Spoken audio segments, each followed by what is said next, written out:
कोई भी समाज ये तो नहीं चाहता कि डिविजन्स हो, आपस में आपके फ़र्क हो। लेकिन जो हकीकत है वो ये कि मीडिया का रोल अहम है। मीडिया जो दिखाता है वो बहुत हद तक असर भी करता है, वो नैरेटिव्स बिल्ड करने में बहुत बड़ा रोल अदा करता है। लेकिन जो राहुल देव जी कह रहे थे, मैं उससे आगे बात को थोड़ा लेकर जाने की कोशिश करूंगी, क्योंकि हम हैं, मैं हूँ एक्टिव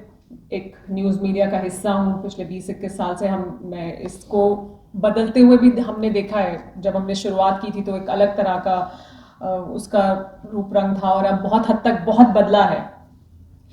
लेकिन जो उसकी अहमियत है वो भी अपनी जगह है। हम भले ये कह दें कि सोशल मीडिया आ गया है, सोशल मीडिया है, और बहुत से वो लोग जो ये समझते हैं कि जो वो देखना चाहते हैं या जो न्यूज़ चैनल्स पर दिखाया जा रहा है उससे वो बहुत इत्तेफाक नहीं रखते या पसंद नहीं करते या उनके टेस्ट के मुताबिक नहीं है, जिस तरह का शोर हंगामा या एक तरफा बात वहाँ दिखाई देती है, उनके पास विकल्प है अब कि वो सोशल मीडिया पर जाकर दूसरी बात सुन सकते हैं, और वो उसको इस्तेमाल भी करते हैं। लेकिन उसके बावजूद जो मेन स्ट्रीम मीडिया है उसकी अहमियत ज्यादा है, क्योंकि वो ज्यादा बड़ी तादाद में लोगों तक पहुंचता है। जो मेजॉरिटी है लोगों की, और मेजॉरिटी उन लोगों की जिनको की ये इन्फ्लुएंस भी करता है, क्योंकि हमारा वो सेगमेंट या वो सेक्शन सोसाइटी का जो ये चूज करता है कि मुझे ये नहीं पसंद है, मैं ये देखूंगा, मुझे ये जिस तरह से बात कर रहे हैं या जो दिखा रहे हैं ये मैं इससे इत्तेफाक नहीं रखता, वो सोशल मीडिया पर या अपनी पसंद से, अपनी चॉइस से बहुत कुछ और देखना चूज करते हैं। तो किसी हद तक वो शायद इन्फॉर्म्ड भी हैं, वो अवेयर भी हैं, वो चीज़ों का फ़र्क समझते हैं। लेकिन जहाँ हमारी रीच है, और मैं इस हकीकत से इनकार नहीं करूँगी, जहाँ तक हम पहुँचते हैं या जिस बड़ी तादाद तक हम पहुँचते हैं, वो इम्प्रेशनेबल भी लोग हैं जिनको आप इन्फ्लुएंस कर सकते हैं, जो यकीन करते हैं, जो वो देखते हैं टीवी पे। एक बड़ी तादाद है लोगों की जो वो मानते हैं कि जो आप दिखा रहे हैं यही है, वो दूसरा पहलू नहीं जानते। तो जो राहुल देव जी कह रहे थे उसमें ये जरूर है, जो जिस पॉजिटिव की उन्होंने बात की, जिस सोल्यूशन की उन्होंने बात की, कि हम एज अ इन्फॉर्म्ड सोसाइटी या एज इन्फॉर्म्ड पीपल जो समाज के हिस्से हैं, वो लोगों को और अवेयर करें और बताएं कि आपके पास ये विकल्प भी हैं, आप ये देख सकते हैं, या आप ये अपनी व्यूअरशिप को अगर आप और डाइवर्स करेंगे तो आपको ये दूसरा पक्ष भी देखने को मिलेगा। वहीं दूसरी तरफ एक हकीकत ये भी है कि हम आजकल क्या हो गया है कि हम एक ऑडियंस के तौर पर अगर हम देखें कि हम जो सोचते हैं हम वही देखना चाहते हैं। हम दूसरा पक्ष सुनना ही नहीं चाहते, हम दूसरा पक्ष देखना ही नहीं चाहते, और ये हकीकत हर तरफ के लोगों के लिए है।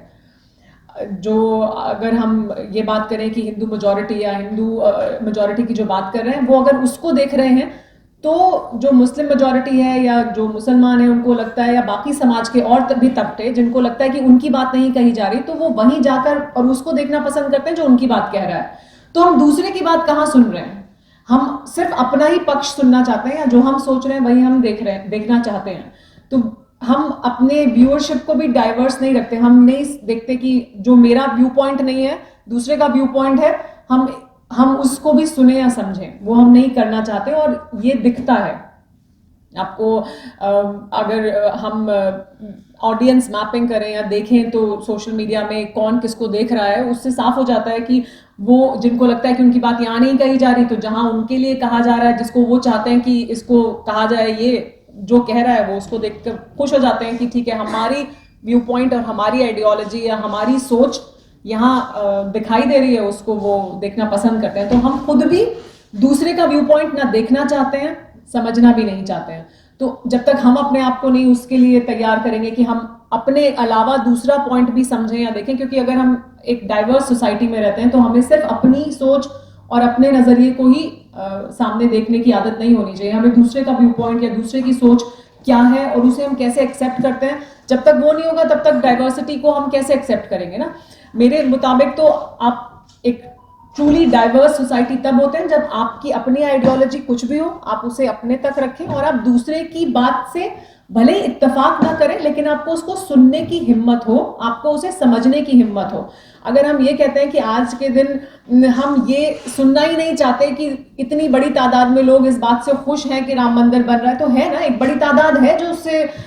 उससे खुश है, तो आपको उनका व्यू पॉइंट क्या है वो भी तो समझने की जरूरत है। ना सिर्फ ये कि दूसरा व्यू पॉइंट भी है, उसको भी कहीं रिप्रेजेंटेशन मिलना चाहिए, जो नहीं मिल रहा है वो भी हकीकत है अपनी जगह, लेकिन हमें भी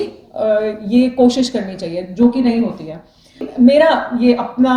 सोचना है कि किसी भी सोसाइटी के लिए, किसी भी समाज के लिए, हम जो इतिहास में हो चुका है उसे हम बदल नहीं सकते, लेकिन जो हम आज कर रहे हैं वो आगे इतिहास होगा, और उसके बाद उसके आगे जो होगा वो फिर कुछ और सालों बाद आगे आने वाले वक्तों के लिए वो इतिहास बन जाएगा। तो जाहिर सी बात है ये वक्त हमारे हाथ में है, और हम बहुत कुछ, अगर सिस्टम्स जो अभी हैं उन्हें नहीं बदल सकते, तो हम विकल्पों के बारे में सोच सकते हैं, और उन विकल्पों में हम इस पॉजिटिव नैरेटिव की बात कर सकते हैं। क्योंकि अभी भी ये जरूर मुझे लगता है कि सोशल मीडिया ने स्पेस बहुत दिया है, मगर उस सोशल मीडिया स्पेस में भी जो सेंट्रिस्ट, यानी दोनों तरफ की बात करें और दोनों पक्षों को सामने रख के लोगों को कहें कि अब आप जज हैं और आप समझें, वो स्पेस अभी भी बहुत कम है, वो लोग अभी भी बहुत कम हैं। तो वो और ज्यादा बढ़ने चाहिए उस तरह के लोग, और अगर वो बढ़ेंगे तो फिर मेन स्ट्रीम मीडिया की देखिए बहुत सी कमियां हम सामने रखते हैं कि उसकी बहुत कमियां हैं, कि वो पॉपुलर चीज को ही दिखाता है, या एक तरफा बात करता है, या इस वक्त ऐसा लगता है हमें कि वो एक तरफा ही बात कर रहा है। लेकिन पॉपुलर मीडिया की एक बहुत अलग बात ये भी है, क्योंकि मैं उसका हिस्सा पिछले 20-21 साल से हूँ, कि वो किसी का होता भी नहीं है। वक्त के साथ, और जो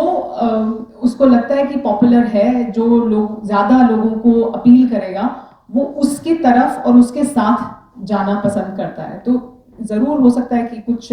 वक्त के लिए आपको ऐसा लग रहा हो, लेकिन अगर सोशल मीडिया का जमाना आया है, तो अब पहले हम चैनल्स से सोशल मीडिया में खबरें जाती थी, अब सोशल मीडिया से खबरें चैनल्स में आती हैं। मतलब हम ट्विटर पर देखते हैं और सोशल मीडिया में देखते हैं कि ये खबर यहाँ चल गई, यहाँ ट्रेंड करने लगी, तो चैनल्स भी उसको दिखाते हैं। तो इट्स वाइस वर्सा। तो आप अडेप्ट करते हैं हर तरफ से, तो ऐसा ये इसकी नेचर भी है, no, it's an ever changing media. हम और मीडियम भी इस तरह का है कि वो बदलता है वक्त के साथ, टेक्नोलॉजी के साथ, हमने उसे बदलते हुए देखा है, और अभी और आगे बदलेगा। तो जो वहां पॉपुलर है वो वापस इधर आएगा, और यहाँ पर उसका अक्स देखने को मिलेगा। तो इसकी बहुत से नेगेटिव्स हैं, तो इसका एक पॉजिटिव ये भी है कि वो बदलता है, और जो पॉपुलर है, जिस तरफ लोगों का झुकाव है, और जिसकी बात राहुल देव जी कर रहे थे कि जो आप देख रहे हैं वही देखने को आपको बार बार मिलेगा। तो वो आप टीवी पे जो देख रहे हैं वो आपको बार बार देखने को मिलेगा, लेकिन अगर आप बाकी जगहों पर भी कुछ बेहतर देख रहे हैं, पढ़ रहे हैं, वो भी आपको फिर वापस यहाँ पर देखने को मिलेगा इवेंचुअली। सो वो उसकी एक पॉजिटिव है। लेकिन हाँ, जो जिसकी तरफ मैं इशारा कर रही थी कि जो मेरा अपना सोचना है, वो ये कि किसी भी सोसाइटी में, और शायद हम इसे कभी कभी कहते हैं कि बहुत पॉजिटिव थिंकिंग है ये, लेकिन और हमारे कुछ दोस्त हैं उसे कभी कभी वो इस तरह का नाम भी दे देते हैं कि ये होपियम है, ये उस तरह की ओपियम है ना, जो होप के साथ आप लोगों को देते हैं। तो मगर मेरा मानना ये है कि सोसाइटीज़ में ये ना उतार और चढ़ाव की तरह चीज़ें आती हैं, लेकिन अगर हम सकारात्मक जो पहलू हैं, जो पॉजिटिव एस्पेक्ट्स हैं, उनको फोकस करें और उस तरफ आगे बढ़ें, तो ज़रूर बेहतर की तरफ हम जा सकते हैं।